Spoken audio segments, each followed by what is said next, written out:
Welcome to our channel पर नए हैं तो चैनल को ज़रूर सब्सक्राइब कीजिएगा।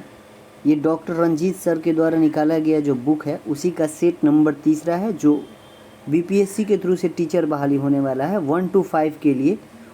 उसी के लिए टेस्ट सीरीज चल रहा है और इसमें आपको 80 क्वेश्चन कराए जाएंगे। 80 क्वेश्चन में से जो बच्चा 55 से 60 क्वेश्चन सही बना रहा है यानी अपनी तैयारी बहुत अच्छा कर चुका है, चलिए टेस्ट को बनाइए और देखिए कितना क्वेश्चन आप सही कर पाते हैं। और जो भी लोग चैनल पर नए हैं चैनल जरूर सब्सक्राइब कीजिएगा।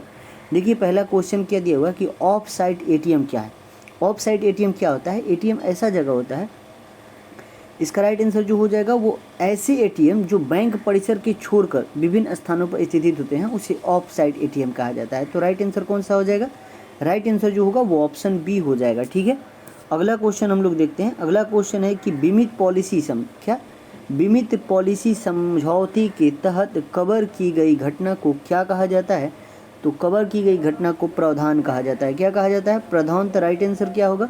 राइट आंसर ऑप्शन सी होगा। क्या होगा? Option C. अगला क्वेश्चन है कि नाटो का मुख्यालय कहाँ है? नाटो का फुल फॉर्म होता है नॉर्थ अटलांटिक ट्रीटी ऑर्गेनाइजेशन और इसका मुख्यालय ब्रुसेल्स बेल्जियम में है। कहाँ पे है? ब्रुसेल्स बेल्जियम में नाटो का मुख्यालय है। और इसकी स्थापना का बात करेगा तो स्थापना 4 अप्रैल 1949 को नाटो की स्थापना किया गया था। तो राइट आंसर इसका ऑप्शन सी होगा। इसके अगला क्वेश्चन है कि भारतीय संविधान की 8वीं अनुसूची में कितनी भाषा का उल्लेख किया गया है? अनुसूची संविधान में 12 है और 12 में से जो 8वां अनुसूची है वो भाषा के बारे में बताता है और इसमें आपको 22 भाषा का उल्लेख किया गया है। तो इसका राइट आंसर जो होगा वो ऑप्शन डी होगा। क्या होगा? ऑप्शन डी होगा। अगला हम लोग क्वेश्चन देखते हैं कि निम्नलिखित में से कौन सा एक भारतीय संविधान के प्रस्तावना का भाग नहीं है? भारतीय संविधान की प्रस्तावना में क्या क्या बोला गया है वही बात कर रहा है। तो समाजवाद, प्रजातांत्रिक, धर्मनिरपेक्षता और संघात्मकता। यहाँ पे जो है संघात्मकता की बात नहीं किया गया है। तो राइट आंसर जो होगा वो ऑप्शन डी होगा। अगला क्वेश्चन हम लोग देखते हैं। अगला क्वेश्चन है कि आज़ाद दस्ता बिहार के किस आंदोलन के दौरान सक्रिय रहा?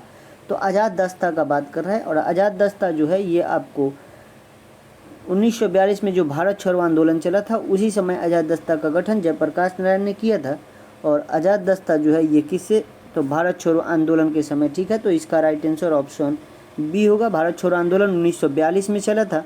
सविनय अवज्ञा आंदोलन जिसको नमक सत्याग्रह कहा जाता है जो 1930 में चला था। असहयोग आंदोलन 1920 में चला था। चंपारण सत्याग्रह गांधी जी का भारत में प्रथम सत्याग्रह था जो 1917 में चला था। ठीक है, अगला क्वेश्चन हम लोग देखते हैं कि 1946 में गठित अंतरिम सरकार के मंत्रिमंडल में श्रम विभाग किसे सौंपा गया था? श्रम विभाग के बारे में बात कर रहा है और 1946 में जो अंतरिम सरकार हुआ था और श्रम विभाग का बात कर रहा है तो ये आपको जगजीवन राम के पास था। किनके पास? जगजीवन राम के पास श्रम विभाग था। तो इसका राइट आंसर जो हो जाएगा वो ऑप्शन ए होगा। अगला क्वेश्चन है कि संविधान सभा का अस्थायी अध्यक्ष। देखिए संविधान सभा जो है, संविधान सभा की जो पहली बैठक हुई थी वो 9 दिसंबर को हुआ था, 9 दिसंबर 1946 को। और अस्थायी अध्यक्ष बनाए गए थे सच्चिदानंद सिन्हा को बनाया गया था। लेकिन 11 दिसंबर 1946 को इसके अध्यक्ष जो है डॉक्टर राजेंद्र प्रसाद ये अस्थायी अध्यक्ष बनाए गए थे। तो राइट आंसर इसका ऑप्शन बी। अस्थायी अध्यक्ष का बात करेगा तो अस्थायी अध्यक्ष सच्चिदानंद सिन्हा बनाए गए थे। ठीक है, अगला क्वेश्चन है कि राष्ट्रपति के अनुपस्थिति में उसके समस्त कार्य किसके द्वारा किया जाता है? तो अगर राष्ट्रपति उपस्थित होगा तो उसका कार्य उपराष्ट्रपति करेगा। तो राइट आंसर कौन सा हो जाएगा? ऑप्शन ए होगा। ठीक है, अगला क्वेश्चन हम लोग देखते हैं। अगला क्वेश्चन कह रहा है कि निम्नलिखित में से किस नाभिकीय संधि का भारत सदस्य है? यानी कौन सा नाभिकीय संधि है उसका भारत सदस्य है, ये बात पूछ रहा है। तो याद रखिएगा हम लोग पीटीबीटी जो है इसके हम लोग सदस्य हैं। तो राइट आंसर जो हो जाएगा वो ऑप्शन क्या हो जाएगा? Option B. अब पीटीबीटी जो होता है partial nuclear test ban treaty बोला जाता है। ठीक है, तो इसका राइट आंसर कौन सा हो जाएगा? वो ऑप्शन बी हो जाएगा। ठीक, अगला क्वेश्चन देखते हैं कि 1942 में किस त्यौहार के अवसर पर जयप्रकाश नारायण हजारीबाग जेल से निकल कर भागे थे? तो जयप्रकाश नारायण जो है 1942 में हजारीबाग जेल में बंद थे और वो कौन सा पर्व चल रहा था उसी में भागे थे? तो दिवाली के अवसर पर। कब? इस ऑप्शन में दिवाली दिया है, दीपावली। तो राइट आंसर ऑप्शन डी होगा। क्या होगा? Option D. 9 नवंबर 1942 को भागे थे, 1942 में, और उसी दिन दिवाली का अवसर था। ठीक है, अगला क्वेश्चन है कि निम्नलिखित में से कौन सा संयुक्त राष्ट्र संघ का अभिकरण नहीं है। संयुक्त राष्ट्र संघ का अभिकरण नहीं है का बात कर रहा है, और कौन सा नहीं है बात कर रहा है इसमें देखते हैं हम लोग।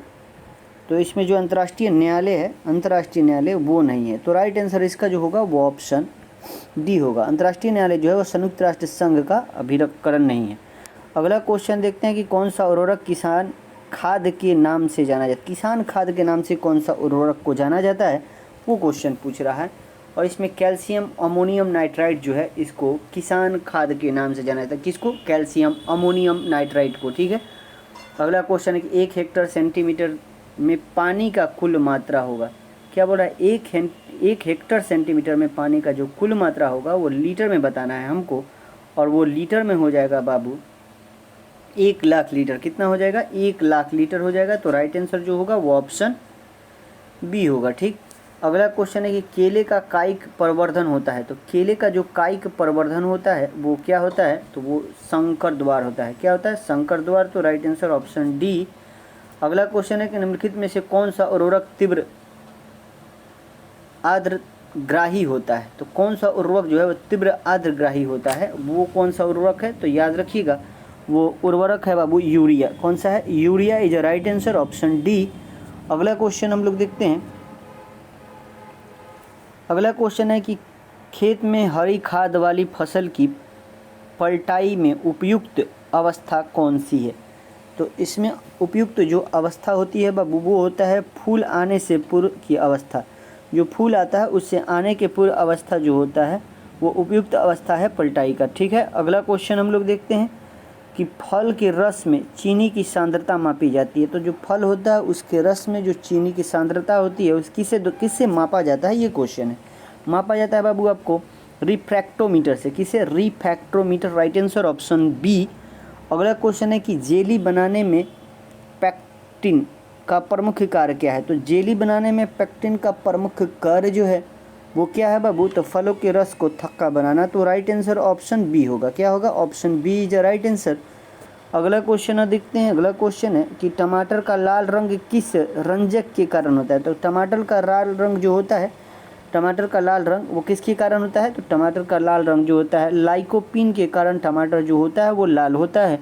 अगला क्वेश्चन देखते हैं कि नींबू का फल प्रचुर स्रोत है। तो नींबू के फल में सबसे ज़्यादा क्या होता है? कौन सा? तो नींबू के फल में जो होता है बाबू वो सिट्रिक अम्ल होता है। क्या होता है? सिट्रिक अम्ल। तो राइट आंसर जो होगा वो ऑप्शन बी होगा। अगला क्वेश्चन है कि केंद्रीय एग मार्ग प्रयोगशाला कहाँ अवस्थित है। तो केंद्रीय एग मार्ग प्रयोगशाला नागपुर में है। कहाँ पे है? नागपुर में जो है केंद्रीय एग मार्ग प्रयोगशाला है। तो इसका राइट आंसर ऑप्शन सी होगा। क्या होगा? ऑप्शन सी हो जाएगा। अगला क्वेश्चन हम लोग देखते हैं कि किस वर्ष नसीरुद्दीन ने बिहार का शासन ख्वाजा जहाँ को सौंप दिया था। तो नसीरुद्दीन ने बिहार का शासन ख्वाजा जहाँ को सौंप दिया था ये बोल रहा है, और कब सौंपा था? तो ये आपको 1394 में। कब? 1394 में तुगलक सुल्तान जो था नसीरुद्दीन महमूद ने बिहार का शासन जो है वो ख्वाजा जहाँ को सौंप दिया था। अगला क्वेश्चन हम लोग देखते हैं कि नालंदा विश्वविद्यालय को किसने ध्वस्त किया था। तो नालंदा विश्वविद्यालय को ध्वस्त किसने किया था? आसान क्वेश्चन है। बख्तियार खिलजी ने किया था। कौन किया था? बख्तियार खिलजी 1198 में इसने नालंदा विश्वविद्यालय को ध्वस्त किया था। अगला क्वेश्चन है कि पटना स्थित गोलघर का निर्माण किस गवर्नर जनरल के काल में हुआ है। तो पटना में जो स्थित गोलघर है वो गवर्नर जनरल पूछ रहे किस गवर्नर जनरल के काल में हुआ है। तो याद रखिएगा ये आपको उस समय कर्नवालिस था। कौन था? लॉर्ड कर्नवालिस था। कर्नवालिस के समय हुआ था और इसकी स्थापना जो है वो 1786 में। कब? 1786 में किया गया है। तो राइट आंसर जो है वो ऑप्शन डी होगा। अगला क्वेश्चन है कि बिहार में ब्रिटिश सत्ता का सर्वप्रथम विरोध किसने किया था। तो बिहार में ब्रिटिश सत्ता का सर्वप्रथम विरोध का बात कर रहा है, और सर्वप्रथम विरोध जो है इसका अली गौहर ने किया था। कौन किया था? अली गौहर। तो राइट आंसर ऑप्शन सी होगा। Option C is right answer. अगला क्वेश्चन हम लोग देखते हैं। अगला क्वेश्चन है कि झंडा गान विजय विश्व तिरंगा प्यारा के रचयिता कौन है। तो विजय विश्व तिरंगा प्यारा के रचयिता का बात कर रहा है, और ये हैं आपको Shyamlal Gupta Prasad. Shyamlal Gupta Prasad. Right answer option A. अगला क्वेश्चन देखते हैं कि थायराइड से निकलने वाला हार्मोन है, और थायराइड से जो हार्मोन निकलता है बाबू वो निकलता है थायरॉक्सिन। क्या निकलता है? थायरॉक्सिन निकलता है। अगला क्वेश्चन देखते हैं। अगला क्वेश्चन है कि जल के माध्यम से भोजन पकाने की विधि निम्नलिखित में से कौन सी है? तो जल के माध्यम से भोजन पकाने की जो विधि है, उबालना, खदकना और स्टीम। यहाँ पे उपयुक्त तीनों कथन जो है वो सही बात दिया गया है। अगला क्वेश्चन है कि ढोकला बनाने में प्रयुक्त विधि कौन सी है? ढोकला बनाने की प्रयुक्त विधि का बात कर रहा है और ये खमीरीकरण होता है। क्या होता है? खमीरीकरण। तो राइट आंसर ऑप्शन सी हो जाएगा। अगला क्वेश्चन है कि 2 वर्ष से 6 वर्ष की आयु को कहते हैं। तो 2 से 6 वर्ष की आयु को क्या कहते हैं? तो इसको हम लोग बाल अवस्था कहा जाता है। क्या कहा जाता है? बाल अवस्था कहते हैं। अगला क्वेश्चन हम लोग देखते हैं कि जल प्रदूषण का कारण क्या है? तो जल प्रदूषण का कारण कीटनाशक भी है, मनुष्य के क्रियाकलाप भी हैं और बढ़ती जनसंख्या। यहाँ पे तीनों ऑप्शन जो दिया हुआ है वो जल प्रदूषण के कारण हो सकते हैं। ठीक है। अगला क्वेश्चन देखते हैं कि शारीरिक शिक्षा का उद्देश्य क्या है? तो जो शारीरिक शिक्षा है उसका उद्देश्य जो है वो मनोवैज्ञानिक विकास भी है, मानसिक विकास भी है और शारीरिक विकास भी है। तो यहाँ भी इसका राइट आंसर ऑप्शन डी हो जाएगा। ठीक है। अगला क्वेश्चन देखते हैं कि बैडमिंटन से संबंधित खिलाड़ी का बात कर रहा है। बैडमिंटन से संबंधित खिलाड़ी का बात कर रहा है। तो यहाँ पे दिया हुआ है सानिया मिर्जा, दीपा कर्माकर, पीवी सिंधु और द्युति चंद। तो इसका राइट आंसर जो हो जाएगा वो पीवी सिंधु हो जाएगा। ये बैडमिंटन खेलती हैं। ठीक है। और सानिया मिर्जा जो है ये टेनिस खेलती हैं। दीपा कर्माकर जो है ये जिम्नास्टिक्स हैं। ठीक है। और द्युति चंद जो है ये एक दौड़ने वाली हैं। ठीक है, धारावाहक। अगला क्वेश्चन है कि दालों में सबसे ज़्यादा क्या पाया जाता है? तो दाल में सबसे ज़्यादा जो पाया जाता है वो पाया जाता है प्रोटीन। दाल में सबसे ज़्यादा प्रोटीन पाया जाता है। अगला क्वेश्चन एलएसडी का सेवन से होता है। एलएसडी यानी लाइसर्जिक एसिड डाई थाइलामाइड के सेवन से आपको क्या होता है? तो आपको मानसिक में विभ्रमण होगा। मानसिक विभ्रम होगा। तो राइट आंसर ऑप्शन डी होगा। अगला क्वेश्चन है कि व्यायाम के लाभ। तो व्यायाम के लाभ जो होता है ना, वो व्यायाम का लाभ भूख लगेगा, फुर्तीलापन आएगा, रक्त प्रवाह में वृद्धि होगी। यहाँ पे ऑप्शन डी हो जाएगा। ठीक है। अगला क्वेश्चन है डॉक्टर राजेंद्र प्रसाद को संविधान सभा का सभापति चुना गया था। तो कब चुना गया था बाबू?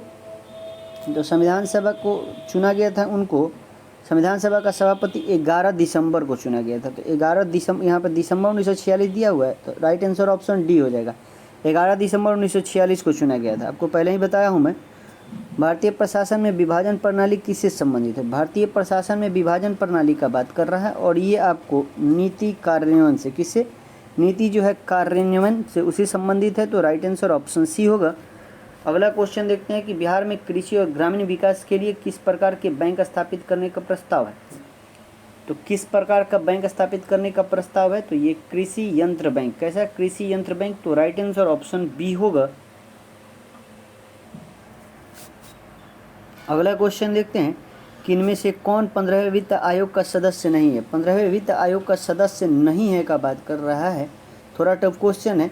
देखिए, अशोक कुमार हैं, रमेश चंद्र लहरिया भी हैं और अजय नारायण झा भी हैं। यहाँ पे सुंदीपो मुंडले जो दिया हुआ है ये आपको वित्त आयोग फाइनेंस एथी के नहीं, मतलब वित्त आयोग के ये सदस्य नहीं है। तो इसका राइट आंसर जो होगा वो ऑप्शन बी होगा। क्या होगा? ऑप्शन बी हो जाएगा। अगला क्वेश्चन देखते हैं। अगला क्वेश्चन है कि आर्थिक विकास का सबसे अच्छा सूचकांक किसके द्वारा प्रदान किया जा सकता है? तो किसके द्वारा प्रदान किया जा सकता है? तो ये आपको प्रति वर्ष व्यक्ति की वास्तविक आय की वृद्धि के हिसाब से आप पता कर सकते हैं। तो राइट आंसर ऑप्शन बी। अगला क्वेश्चन है कि भारतीय कला में बुद्ध के जीवन की किस घटना का चित्रण द्वारा हुआ है? तो किस घटना का जो जीवन, मतलब बुद्ध के जीवन की किस घटना का चित्रण द्वारा, मतलब उसके बारे में भारतीय कला में बताया गया है, ये क्वेश्चन दिया हुआ है। और ये आपको बताया गया है प्रथम उपदेश में। किसमें? प्रथम उपदेश। तो राइट आंसर ऑप्शन बी होगा। ठीक है। अगला क्वेश्चन है कि गौतम बुद्ध का जन्म लुम्बिनी में हुआ था और इसकी पुष्टि किसके अभिलेख से होती है?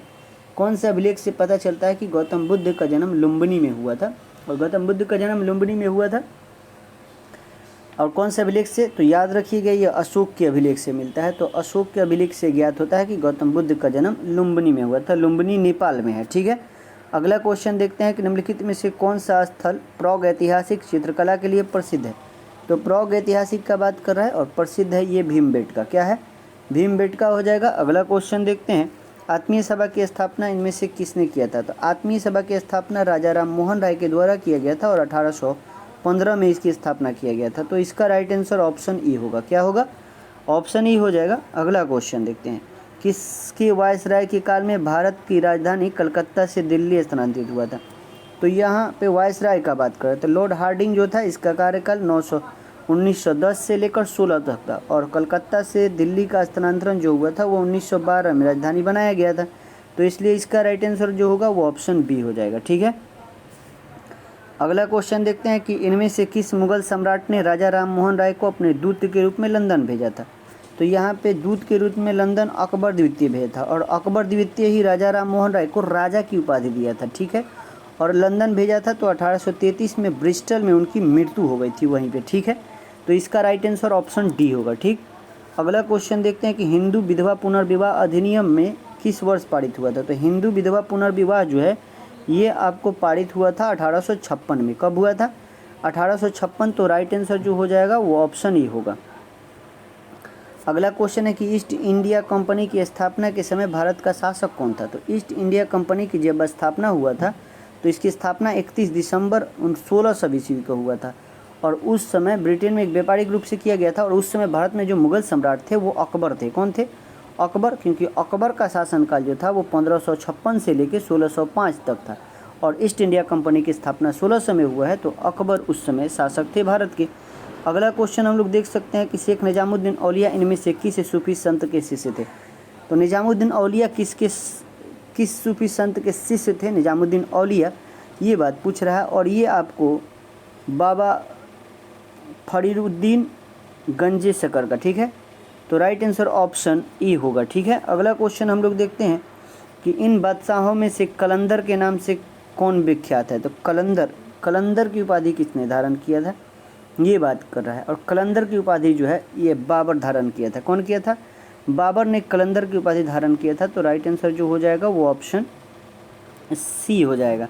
अगला क्वेश्चन है कि निम्नलिखित में से किस राज्य में 2011 के जनगणना के अनुसार हास्य अभिलिखित हुआ है? हास्य अभिलिखित हुआ है, तो याद रखिएगा ये नागालैंड में। कहाँ? नागालैंड में। तो राइट आंसर ऑप्शन डी होगा। अगला क्वेश्चन हम लोग देखते हैं कि इनमें से कौन राष्ट्रीय विकास परिषद का हिस्सा नहीं है? राष्ट्रीय विकास परिषद का हिस्सा नहीं है का बात कर रहा है। तो राष्ट्रीय विकास परिषद जो होता है इसके अध्यक्ष जो होते हैं वो प्रधानमंत्री होते हैं। ठीक है, और यहाँ पे दिया हुआ कि नीति आयोग के सचिव ये तो होते हैं, योजना एवं कार्यान्वयन के मंत्रालय के सचिव ये भी होते हैं, नीति आयोग के उपाध्यक्ष भी होता है, और भारत के वित्त आयोग के अध्यक्ष भी होते हैं। यहाँ पे सारे लोग जो होते हैं ये होते हैं। तो इसका राइट आंसर ऑप्शन यहाँ पे कोई नहीं दिया गया है। ठीक है, अगला क्वेश्चन देखते हैं कि सूची 1 को सूची 2 से मिलाना है। यहाँ पे आयोग दिया हुआ है, उससे संबंधित ये जो कार्य था, कौन कौन सा आयोग किस कार्य के लिए बना था, इसी के बारे में। छोटा कर लेते हैं इसको।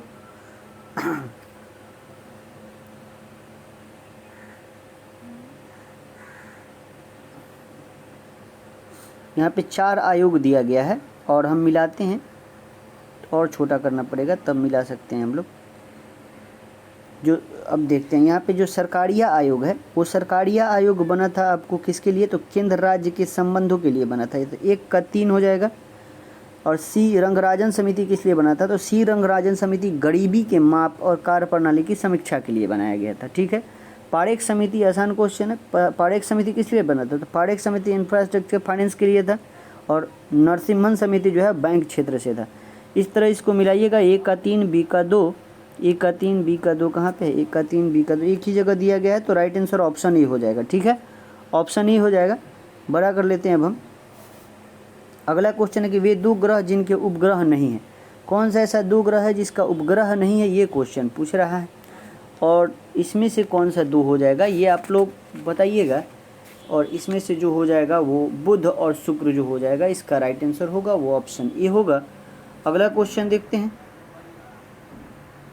अगला क्वेश्चन है कि लक्षद्वीप द्वीप समूह डैश में स्थित है। तो लक्षद्वीप कहाँ पे है बाबू? तो ये अरब सागर में है। कहाँ पे? सागर पूछ रहा है, तो अरब सागर हो जाएगा। अगला क्वेश्चन देखते हैं कि निम्नलिखित में से किस क्षेत्र को विश्व का फलोधान कहा जाता है? तो फलोधान किस क्षेत्र को कहा जाता है? तो ये भूमध्य सागरीय क्षेत्र को कहा जाता है। तो राइट आंसर ऑप्शन सी होगा। अगला क्वेश्चन है कि निम्नलिखित में से किसे संसार का छत्र? संसार का छत्र पामीर को कहा जाता है। किसको? पामीर को संसार का छत्र कहा जाता है, छत्र कहा जाता है। अगला क्वेश्चन है कि निम्नलिखित में से कौन सा संसार का सबसे बड़ा मरुस्थल है? संसार का सबसे बड़ा मरुस्थल का बात कर रहा है, और संसार का सबसे बड़ा मरुस्थल जो है ये सहारा है, अफ्रीका महाद्वीप में स्थित है। तो राइट आंसर ऑप्शन बी। अगला क्वेश्चन है कि निम्न को कालक्रम में लगाइए तथा नीचे दिए गए कूट का सही उत्तर चुनना है। अब देखिए दांडी मार्च कब चला था बाबू, तो 1930 में। जालियांवाला बाग नरसंहार जो हुआ था वो आपको हुआ था 13 अप्रैल 1919 को हुआ था।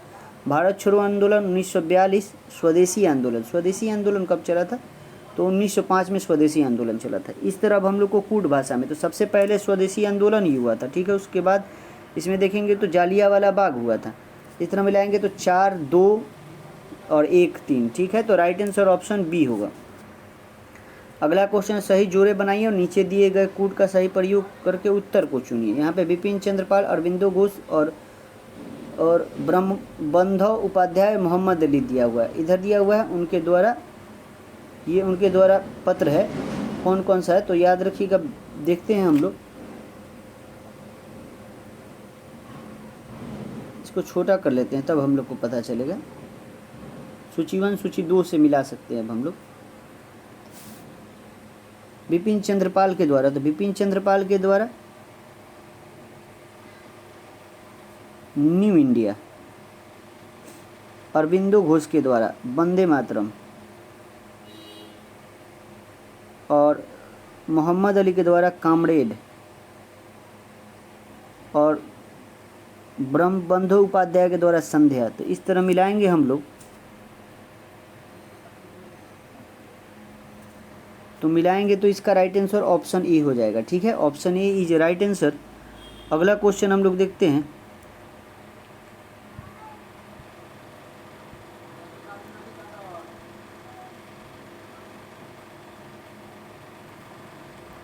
अगला क्वेश्चन देखते हैं हम लोग कि बाल गंगाधर तिलक द्वारा राष्ट्रीयता को बढ़ावा देने हेतु अखबार निकाला जाता है। तो बाल गंगाधर तिलक द्वारा राष्ट्रीयता को कौन सा अखबार निकाला जाता था ये पूछ रहे हैं। तो बाल गंगाधर तिलक द्वारा कौन सा निकाला गया था, तो केसरी निकाला गया था। कौन, केसरी जो है निकाला गया था। तो राइट आंसर कौन सा हो जाएगा, वो ऑप्शन 2 निकाले थे। अंग्रेजी में मराठा और मराठा में केसरी, 2 अखबार निकाले थे, एक मराठा भी निकाले थे, ठीक है। अगला क्वेश्चन हम लोग देखते हैं। अगला क्वेश्चन, एक आधुनिक इतिहासकार जिसने 1857 के विद्रोह को स्वतंत्रता की पहली लड़ाई कहा था, ये किसने कहा था, तो ये बीडी सावरकर ने कहा था। कौन कहा था, बीडी सावरकर ने कहा था। अगला क्वेश्चन हम लोग देख सकते हैं कि अंग्रेजों के विरुद्ध भीलों द्वारा क्रांति प्रारंभ की गई थी। अंग्रेजों के विरुद्ध में भील जो है क्रांति प्रारंभ किया गया था, किस क्षेत्र में, ये पूछ रहा है। और ये आपको मध्य प्रदेश और महाराष्ट्र के क्षेत्र में, ठीक है। अगला क्वेश्चन है, बिहार सरकार को डिजिटल इंडिया अवार्ड 2020 किसके लिए दिया गया था, किसके लिए दिया गया था ये पूछ रहा है। और ये कोविड-19 के लॉकडाउन के दौरान बिहार के बाहर फंसे लोगों को सेवा प्रदान करने के लिए दिया गया था। तो राइट आंसर ऑप्शन डी होगा, ठीक है। अगला क्वेश्चन, किसके द्वारा स्वराज दल की स्थापना, स्वराज दल किसके द्वारा बाबू, तो स्वराज दल की स्थापना किया गया था आपको चित्तरंजन दास और मोतीलाल नेहरू के द्वारा, ठीक है।